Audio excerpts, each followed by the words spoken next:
All right, let's get into some music history. P.O.D. You don't know P.O.D? I didn't know P.O.D. I don't remember what it means. Some of my favorite songs are from these are from P.O.D. So yeah, I'm actually curious. It's such unique band. Let's just check this out. If you never listened to P.O.D, give it a listen and give it a try. It is really, and listen to the, don't limit yourself to their popular release. That's all I'll tell you. P.O.D. would have an enormous amount of success for an act that was frequently labeled by the media as a Christian group. Apart from being labeled Christian, P.O.D. came up when nu metal was super popular, seeing frequent comparisons to the likes of Rage Against the Machine, Limp Bizkit, Kid Rock, as well as Korn. But if you dig a little deeper, you'd see that their lyrics are more spiritual and positive. P.O.D. got so big that, I'm not kidding guys, people started... This is absolutely true. It is, the term spiritual is the term. Like, and there is like, I'd say like there is like much more colors. It's just that they look like other artists that are actually really dark, like produce dark arts, produce dark art that is really, let's say, sad or like serious, where it's like, I mean, look at them, good vibes, huh? Good vibes, these guys, huh? Actually, yes, actually good vibes, really good vibes, really good vibes, but like started naming their children after one of the members' daughters, it would result in an extremely uncommon name suddenly becoming one of the most popular baby names in America. But despite P.O.D. being open about their religious beliefs, they also frequently butted heads with Christians who you think might have actually embraced them. Today, because you guys requested it, let's talk about the history of P.O.D. P.O.D. would form in 1992 with drummer Noah Wolf Bernardo and guitarist Marcos Curiel, who would both hail from San Diego, California. They would jam together playing parties, covering Metallica and Slayer. Bernardo would have a cousin, which would be vocalist Sonny Sandoval, and Sonny had just lost his mother to leukemia. She was only 36 years old when she passed. It was during her final year alive she converted to Christianity. Sonny saw the comfort that his mother's faith brought her, and so he decided to follow in her footsteps. It was during this time that Wolf actually asked his cousin Sonny to join the group to keep his attention away from his mother's death and to help him stay out of trouble, since they grew up in a pretty rough part of San Diego. Wolf, meanwhile, was born to a 15-year-old mother. His dad got into drugs, his parents separated, and at one point his dad was living homeless for a few years before he suddenly found God, got sober, and returned home, and his parents reconciled. Wolf was impressed with the transformation that religion brought his father and also followed in his footsteps. In fact, Wolf's father formed Rescue Records, the first label P.O.D. was signed to, and he soon became their first manager. P.O.D.'s members were a melting pot, being a multiracial band. Even Sonny was multiracial, having a Hawaiian, Mexican, and Italian background. The band would round out their lineup with bassist Gabe Portillo, and he adopted the they have such a colorful music. If you understand what I mean by colorful music, like they have such a colorful music, unlike any other. moniker P.O.D. or payable on death, which is a banking term, but according to Spin, P.O.D. was really a metaphor for atonement. The members would hail from San Ysidro, a community in southern San Diego, which they referred to as Southtown. Their neighborhood was located immediately north of the U.S.-Mexican border, and Sonny would tell the I will love to tell you, yeah, listen to this song from them, you know, because like there's like a couple songs that like, but really just just discover it by yourself. If you're into this type of like well, you'll discover either way what this sounds like, right? I will suggest you to just like to do the discovery by yourself, because it is such a powerful and just beautiful artistry. It's just such a beautiful artistry. Arizona Republic. Money's tight, broken families, drugs, everything's part of the mix. Wolf even at one point would tell the Charlotte Observer that most of his friends were in prison. P.O.D.'s members would grow up on reggae, hip-hop, metal, as well as hardcore, and this music represented the types of chaos that the members were surrounded by in their everyday life. Sonny's early gigs with P.O.D. would see him perform with his back to the audience because he was shy and he didn't envision himself ever fronting a group. But Sonny also wanted to show people that he changed, as he wasn't exactly a choir boy growing up, telling the interviewer, "I never planned to be in front of people, but with this music, it was a way to get things off my chest, and I would play keg parties just so people could say, man, Sonny's changed." One of P.O.D.'s earliest influences was a San Diego group called House of Suffering, whose frontman ended up rapping over heavy music.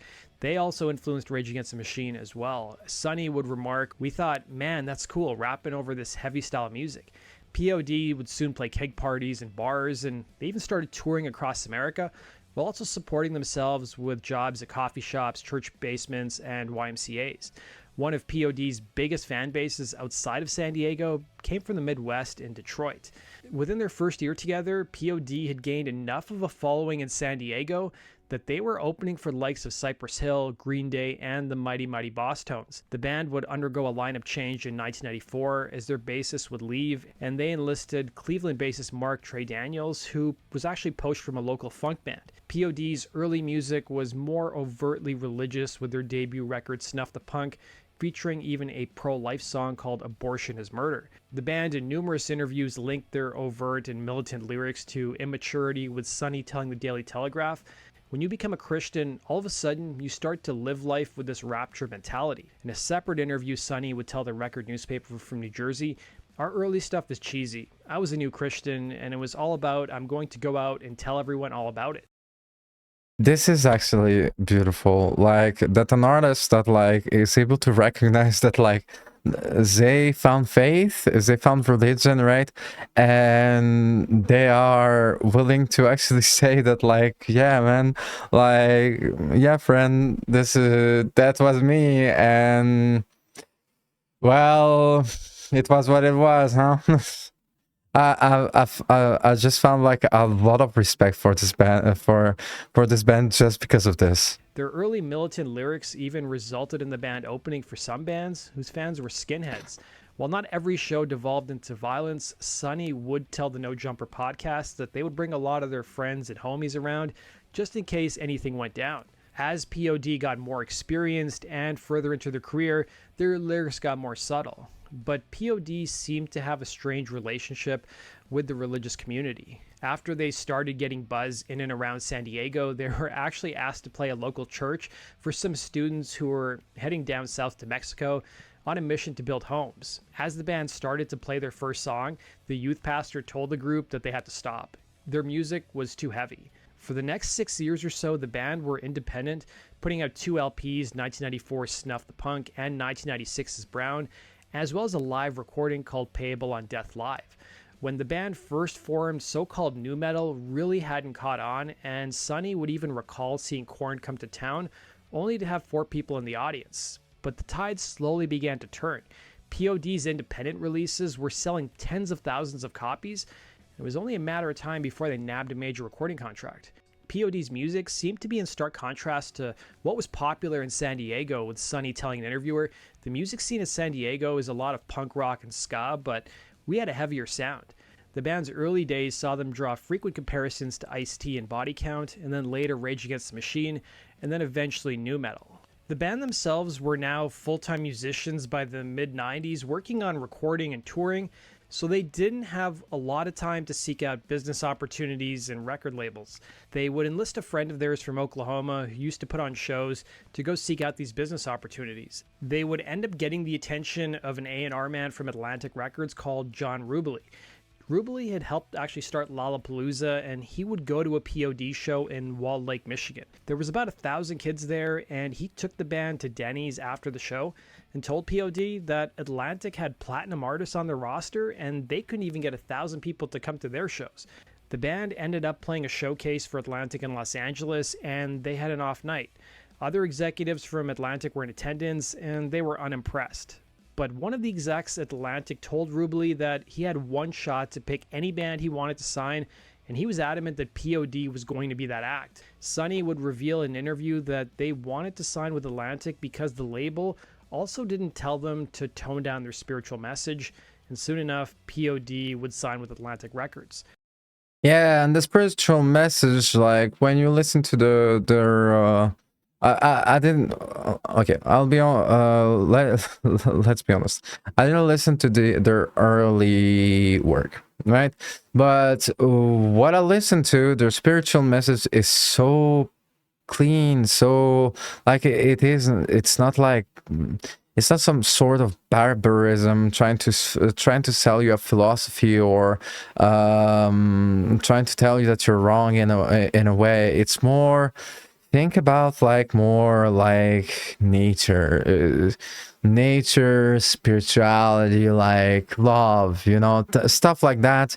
And the messages they preach, and this is why I really have they're really one of a kind, because they don't preach about, at least from.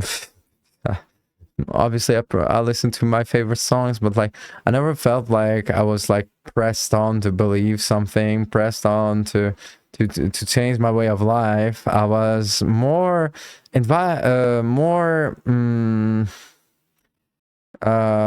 introduced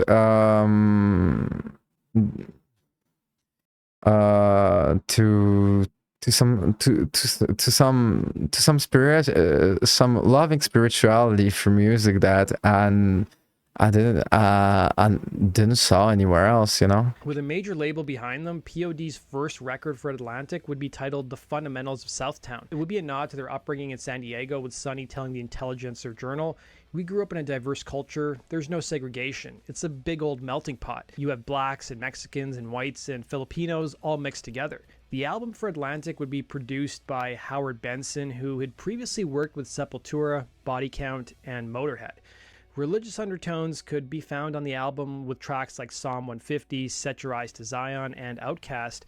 And the album actually contained 2 covers, one for regular retailers and a censored version for Christian retailers. Some Christian retailers took issue with the cigar and what they referred to as pagan imagery.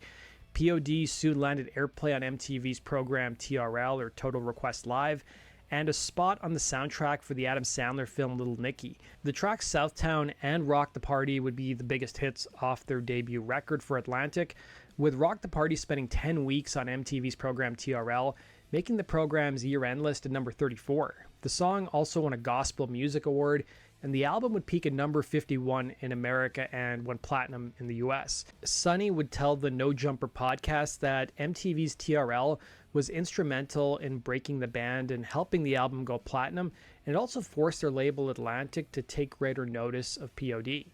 Many interviews with the band around this time also highlighted the album's success, despite not getting a lot of radio airplay. P.O.D were doing what few so-called Christian acts could ever do. They crossed into the mainstream. The group would refer to their fans as warriors, and apart from playing Christian festivals like Purple Door, they also appeared on the lineup for Ozfest starting in 2000. It was a difficult transition going from Purple Door to Ozfest, with Sonny telling the St. Lucia News-Tribune, "The kids usually don't know what to make of us. There's Christian music that just wants to entertain you. We're not like that. We have something to say." The band would also tour with Korn in Europe. They opened for Primus stateside and even headlined their own series of gigs. Sonny would also claim that P.O.D wanted to reach people who craved heavy music, but who also thought that criminal behavior should go along with it. And that's something you read time and time again with this band. The Christian label was really bestowed upon them by the press, as well as certain Christian groups who wanted to claim P.O.D as their own, as well as probably their record label. The band didn't like it because they thought that being labeled Christian meant a lot of people who weren't religious or from a different religion would simply write them off. Sonny would summarize his beliefs telling the Intelligencer Journal, "I'm a Christian, but I don't like titles. I'm just a guy who tries his hardest every day to love his neighbor." P.O.D. also tried to distance themselves from the Christian conservative movement in the States, with Sonny telling Spin Magazine, "I don't even like saying I'm a Christian because it leaves a bad taste in people's mouth. I don't care what Christian groups think of me," with Wolf adding, "We don't fit in with the conservative values of Christian America. For us, it's all about the relationship we have with God, not what he's done for our church." P.O.D.'s hard exterior shell didn't give away their religious backgrounds right away, as Sonny and the members sported tattoos, multiple piercings, they wore all black clothing, and sported dreadlocks. Sonny would tell the Sunday News that he adopted his new look after he actually became religious, and some people who attended P.O.D. shows didn't realize the band was Christian until Sonny would announce from the stage, "God loves you guys." As a result, the band would admit they sometimes found themselves being ridiculed. P.O.D. were really just offering a positive message and being the antithesis to everything else that was popular at the time. P.O.D. also couldn't, of course, escape the comparisons to another religious group, Stryper. Probably didn't help that they had a brown Jesus statue on stage during some of their live shows. With the popularity of nu metal around the late 90s, P.O.D. would soon be lumped in with the other popular acts of the day, Limp Bizkit, as well as Korn. Sonny, for his part, could see nu metal's rise, telling Josiah Lee, "I remember seeing the Limp Bizkit Nookie video for the first time, and it didn't matter whether I was a Limp Bizkit fan or not. When I saw that, I said, this is freaking huge. It encompassed rock and roll, rebellion, sex, it had everything, it was just visually stunning." Another part of P.O.D.'s success that's often overlooked is how they interacted with fans. They encouraged their fans to stay after shows and unload about what was going on in their life. In fact, the band would admit to the Charlotte Observer that some fans, instead of asking for traditional things like autographs or photos, asked for the band members to pray for them. With the success of their first album for Atlantic, P.O.D. wanted to make a more straightforward rock record. Sonny would tell an Arizona And this is something that, like, when you actually are honest and are not disruptive or do not bother others with your religion, with your faith, with your with with your philosophy, like, this is something that can happen. Can you believe that this happened and nothing was said about it? You know why? Because these people are respectful to each other, respect others, know what boundaries are, know that know what and know the what and what nots, and this can happen. And as someone that is, like, not into, like, I don't know, like, it's something that that I never experienced, but I will tell you, like, this is the first. Think about all the headlines, all the drama that you heard about people preaching, people forgetting boundaries and actually hurting other people. And I think that, like, damn, this documentary just makes me love these people, like, so much more. And now, and for their music, for their art, I was already admiring them quite a lot. publication. We didn't want to make the same record, so I think we're just trying to grow as musicians. We wanted to put the old rock and roll sound to it, but in a new way. The Atlantic at one point tried to get the band to work with outside songwriters, but P.O.D. wasn't interested in doing that. September 11, 2001 was a traditional release day for albums because it was a Tuesday, and coming out that day was P.O.D.'s second release for Atlantic, titled Satellite. The band had played a concert for MTV in Battery Park a week before the 9/11 attacks, and on 9/11 the band was actually on a plane headed back home to California. The plan was to play a release party the same night in Hollywood, but of course the show was canceled.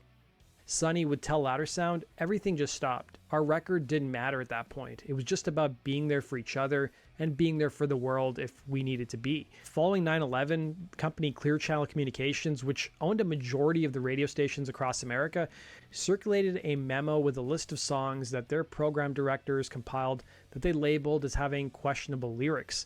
So while songs were being banned or not played on radio because of the 9/11 attacks, P.O.D.'s first single from Satellite, titled Alive, would be embraced by a hurting nation. Its lyrics of gratitude and hope seemed to connect with listeners. It would actually be released a few months before, in July of 2001, and Alive, in a short period of time, soon became MTV's most played video for the entire year and the biggest song on TRL for the month of September. Wolf would recall to the Star Tribune, people were reacting to the song Alive, saying it made them feel good, gave them hope. Sonny would even recall to the Citizen's Voice how they received a letter from one fan who contemplated taking their own life, but the song Alive changed their mind. I will point out that the P.O.D. song Boom from the same album made Clear Channel's list of lyrically questionable songs. It would be released as the third single in April of 2002, but it wasn't as commercially successful, peaking at number 21 on the charts. Prior to recording Satellite, P.O.D. had actually been held up in a place called Santee, a sleepy town in San Diego County, rehearsing new material. It was during these sessions the band were one day on their way to the studio when they were caught in a traffic jam. Sadly, there had been a shooting at a nearby school where one kid opened fire on his classmates, killing 2 students and wounding 13. Sonny would tell Louder Sound, "Here we were, stuck in the studio, feeling helpless. This is our city, we're heartbroken. But then we thought, we're musicians, we're writing a record, we got to make a song about it." The resulting anti-violence track, Youth of a Nation, would go on to become one of P.O.D.'s biggest songs of their career, with the lyrics questioning why a kid would commit such a heinous act. Youth of a Nation would be released as a second single from Satellite in November of 2001. The P.O.D. had initially planned on bringing in their own fans to sing on the chorus of the song, but the members soon heard from their attorney, who claimed that such a move would land them in hot water with California law and union rules, so a choir had to be brought in to sing on the track instead. Youth of a Nation would be P.O.D.'s only #1 hit on the mainstream rock tracks chart of their career, and it peaked at number 28 on the pop charts. The band butted heads with MTV over the music video when the scene of a car driving down the highway was supposed to have a girl riding on the hood acting like a free spirit. But MTV's owner Viacom felt that kids were too easily influenced and might replicate that scene. Satellite, for its part, would go on to sell 3 million copies in America, being certified triple platinum, and another million copies around the world. But despite the success, P.O.D. seemed to be getting more disillusioned with the recording industry, with all the press coverage, as well as the misinterpretation of their lyrics and their motives. SoundScan. Yeah, because so you have to understand that like P.O.D. as really as they are really good writers, and the way they actually their poetry, the way they their metaphors or their are really something is really something that like if you are not into this type of vibe, this type of culture, this type of like music, this type of like this type of this type of philosophies, this type of like colors, let's say, right? Like this, if you're not into that, you will really struggle to understand what they mean, and will probably be completely lost and misunderstand and probably feel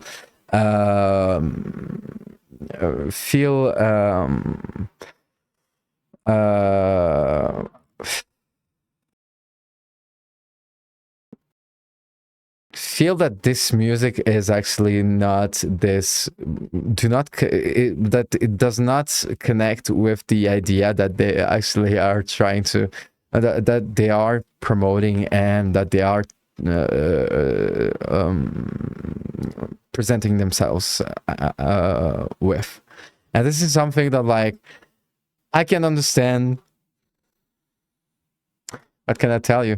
Too creative, these fucking artists.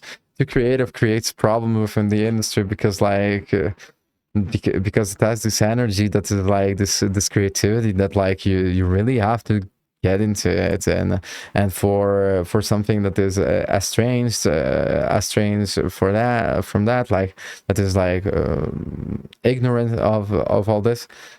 It is something that will lead you to kind of be like to be lost.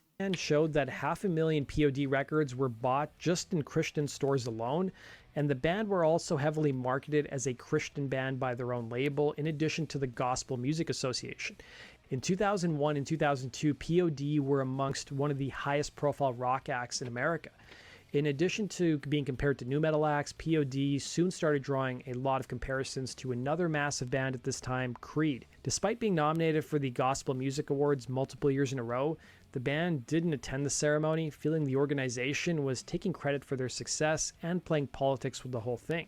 Despite the band's success, though, some Christian groups criticized the group for sharing the stage with so-called secular acts who they considered vulgar, pointing their finger at P.O.D.'s multiple Ozfest appearances in the early 2000s. P.O.D., however, shot back at critics, telling the Daily Mirror, "At every Ozfest show, there's horns and devils somewhere. But the thing is, this is a stage, homie, and those fools are entertainers.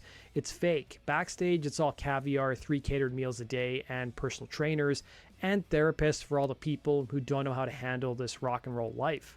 In order to prevent his ego from getting too big after a multi-platinum album, Sonny would take a break from music, engrossing himself in, I'm not kidding you guys, digging ditches, doing landscaping work, and hanging out at home with his family. P.O.D. would return in 2003 with their self-titled... Wow, this is god damn, it's so inspirational. God damn, these people are so inspirational. I was not expecting to discover so much beauty of a band that I used to listen to for so long. God damn. album. It was a few months prior to the album's release, it would be announced that guitarist Marcos Curiel was actually leaving the group. The reason for his departure was said to be his side project that he had at the time called the Accident Experiment. His bandmates felt like P.O.D. was no longer a priority for their guitarist, as they were eager to go record a song for the Matrix Reloaded soundtrack. It soon escalated into a war of words, with Curiel claiming that it was actually a difference in spiritual beliefs that led him to being fired. His bandmates, however, claimed at the time that he left on his own accord.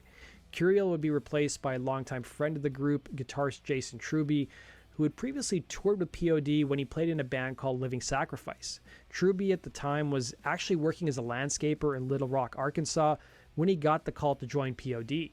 Truby's background included classical jazz and hardcore, and the band credited the guitarist with helping expand the group's sound. In fact, the members of P.O.D. later admitted that the split with Curiel nearly ended the band, as they were a little hesitant to bring in an outsider to the group. P.O.D.'s self-titled record would be the first, according to Billboard, to be packaged with a video game. PS2's Amplitude. Harmonix, the makers of Amplitude, would later go on to create Guitar Hero and later on the great game Rock Band. Shout out to There's those guys no for doing some way. DLC for Rock Band 4, which recently There's ended. no P.O.D's way. self-titled record saw less rap, but the band chalked that up to their new guitarist.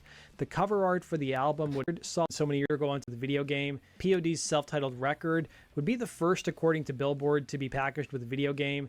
PS2's Amplitude. Harmonix, the makers of Amplitude, would later go on to create Guitar Hero and later on the great game Rock Band. Can you believe that the group P.O.D. Offered a video game, a PlayStation 2 video game, for free with their album, and this video game became successful and it became Guitar Hero and Rock Band? Can you fucking believe that?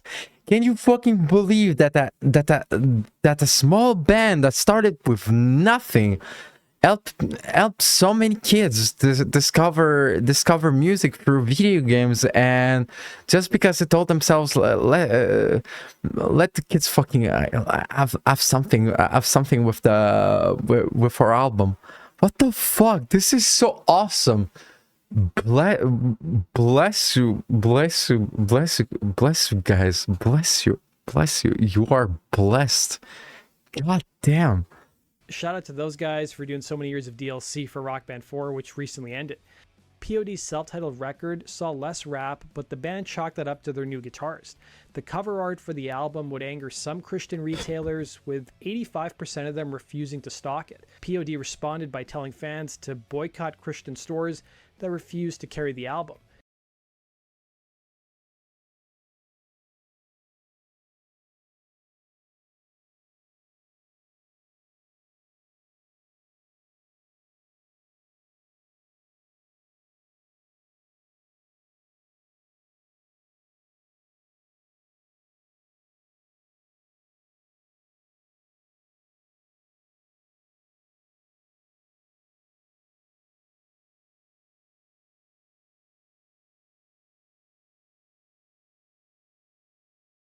P.O.D would soon hit the road with Linkin Park and Hoobastank as part of the tour for the record. They were riding high, but they ran into problems with their record label. Atlantic was undergoing a massive shakeup, as were a lot of other labels. The whole team who had previously worked with the band were fired. This was in large part due to declining record sales thanks to internet piracy. Sonny would tell the No Jumper podcast that people at Atlantic were more concerned with keeping their job rather than pushing the artist. Even though P.O.D had sold boatloads of records for Atlantic, they were still negotiating over their big payday. Atlantic originally offered the members of P.O.D a substantial amount of money for all the albums they had sold so far, but the band thought they could do better and declined the deal. But once the news broke that they had split with their longtime guitarist, Atlantic lowballed the band, thinking P.O.D wasn't the same dream team they had previously been. Sonny would tell the No Jumper podcast that the band was offered a substantially less amount of money, and they chose to accept it. In Atlantic's eyes, they invested very little into P.O.D and had already made their money back, so going forward, they weren't a top priority. In 2006, P.O.D was all over the news, and not just for releasing a new record. Sonny had named one of his daughters Navia, which is heaven spelled backwards.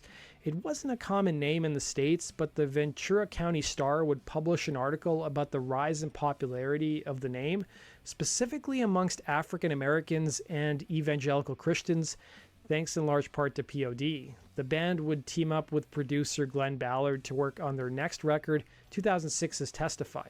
Ballard had worked with a wide assortment of artists, including Michael Jackson, Aerosmith, and No Doubt. Ballard was supposed to produce their previous album, but the schedules didn't line up. P.O.D would also get some help from a singer in the studio named Katy Perry. Let me just check one thing real quick. Smith and No Doubt.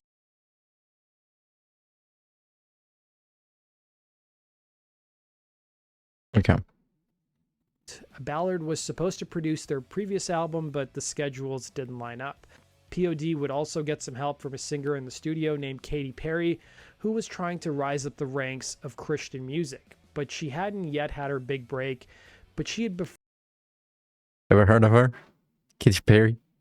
They fucking work with Katy Perry when she was trying to do the break for this band. They are fucking legends. What the fuck? Brendan Ballard years prior. So P.O.D wanted a female vocalist for the song Goodbye for Now, and Ballard suggested Perry. Perry wouldn't just appear on the track, but she's featured pretty prominently in the music video, and she did several live performances with the band, including performing with them on Jay Leno's Tonight Show. Many articles simply dismissed Perry as a backup singer, but the members of P.O.D set the record straight, saying that she had actually been invited to perform on the song, and she had paid her dues as a musician. Goodbye for Now would top MTV's program TRL and would peak at number 48 on the Hot 100 chart, and it would be the only single that seemed to make an impact from the album. Testify would end up going gold. Sonny would tell the No Jumper podcast that the band was scheduled to get a huge advance for what would have been their 5th record for Atlantic, but they walked away. The band wasn't feeling like a top priority at Atlantic, and they simply negotiated a deal to walk. However, there was one condition. Atlantic wanted a greatest hits album. P.O.D soon underwent another lineup change, with Jason Truby leaving the band and original guitarist Marcos Curiel rejoining the group. P.O.D would return in 2008 with their first album with the guitarist since 2001 Satellite, called When Angels and Serpents Dance. The album would debut at number 9 on the Billboard charts. Throughout the 2010s, P.O.D would release several more albums, starting with 2012's Murdered Love, an album that harkened back to their traditional sound that saw them team up with producer Howard Benson, who had actually worked on their first 2 Atlantic releases. But the album would cause some controversy with the song I Am, which featured the F word. The swear was never said, but it's actually implied in the song. P.O.D would release an acoustic record of past songs in 2014 and came back the following year with an album of new material, a concept record titled The Awakening. Sonny would state in a press release about the record, every song ultimately explores a character dealing with life, making mistakes, fighting, trying. P.O.D would release what would be their latest record in 2018 with Circles, which featured the group working with production duo Heavy. In the years since, the band has toured in 2021 celebrating Satellite's 20th anniversary. P.O.D have most recently announced their latest record, Veritas, due out sometime later this spring. That concludes today's video. I hope you guys enjoyed my look at P.O.D. Thank you so much. Thank you so much. Wow. Who is this guy? Thank you. Like, it doesn't happen often, but like, I want to fucking I want to fucking thank the guy personally. God damn. Thank you so much. Maybe. P.O.D would have a Christian popularity as in P.O.D children and the religion who would both deny today because you guys requested it, heads with Christians who you think might have actually embraced them. Today, because you guys requested it, let's talk about the history. I don't know who it is. I just feel like it did such a beautiful documentary about P.O.D. What the fuck? It is such a beautiful, wow. Wow.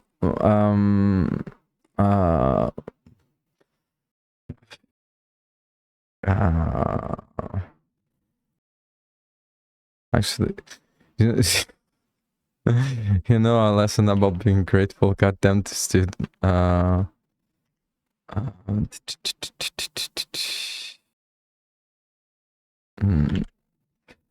thank you, stranger. Thank you, stranger, for this amazing, absolutely amazing, amazing documentary. I didn't thought I would absolutely absolutely be so in